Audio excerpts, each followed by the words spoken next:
तव्हांखे ॿुधायूं त साइंसदाननि पॉलिसी ठाहींदड़नि सीड़पकारनि ऐं हारियुनि खे हिक जाइ ते गॾु ॾिसी ख़ुशी थी। इहो चवणु आहे सिंध जे वॾे वज़ीर सैयद मुराद अली शाह जो। ज़राअत, चौपायो माल ऐं माहीगिरी खे फ़रोग़ ॾियण लाइ समूरा वसीला क़दम आणे रहिया आहियूं। वॾे वज़ीर जो चवणु आहे ज़राअत असांजी मईशत में अहम किरदारु अदा करे थी। सैयद मुराद अली शाह जो इहो चवणु आहे। तफ़सील मालूम कंदासीं कराची में आवाज़ न्यूज़ रिपोर्टर आमिर सुप्रो खां। जी आमिर।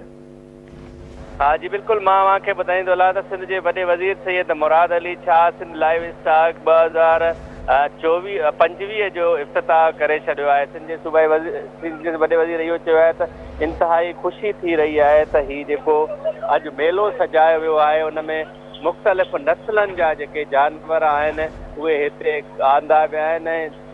वॾे वज़ीर इहो बि चयो आहे त जेके कारोबारी माण्हू आहिनि उन्हनि जे लाइ मौक़ा आहिनि त पब्लिक पार्टनरशिप तहत जेकी ख़ासि करे सिंध में जेके ज़मीनूं आहिनि उते जेकी फिश फार्मिंग थी सघे थी। उन सां गॾोगॾु ॿिया जेके सेक्टर आहिनि उन्हनि में बि जेको आहे लाइव स्टॉक जो जेको महकमो आहे उन में जेके इन्वेस्टर आहिनि उहे पंहिंजो जेको आहे कमु करे सघंदा।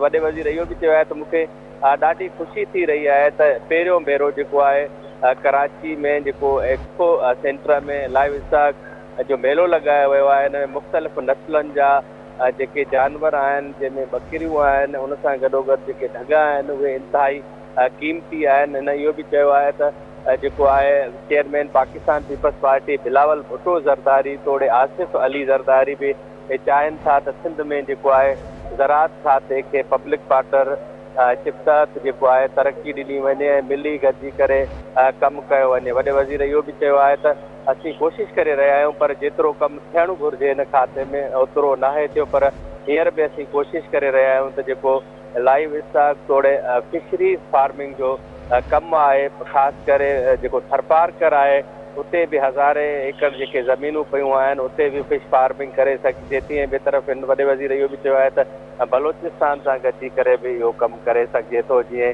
लाइव स्टॉक समेत जेको फिशरी जो खातो आहे उनखे पूरी दुनिया में जेको आहे एक्सपोर्ट करे सघिजे थी। ठीकु आहे, मुंहिंजी महिरबानी आमिर अपडेट करण लाइ।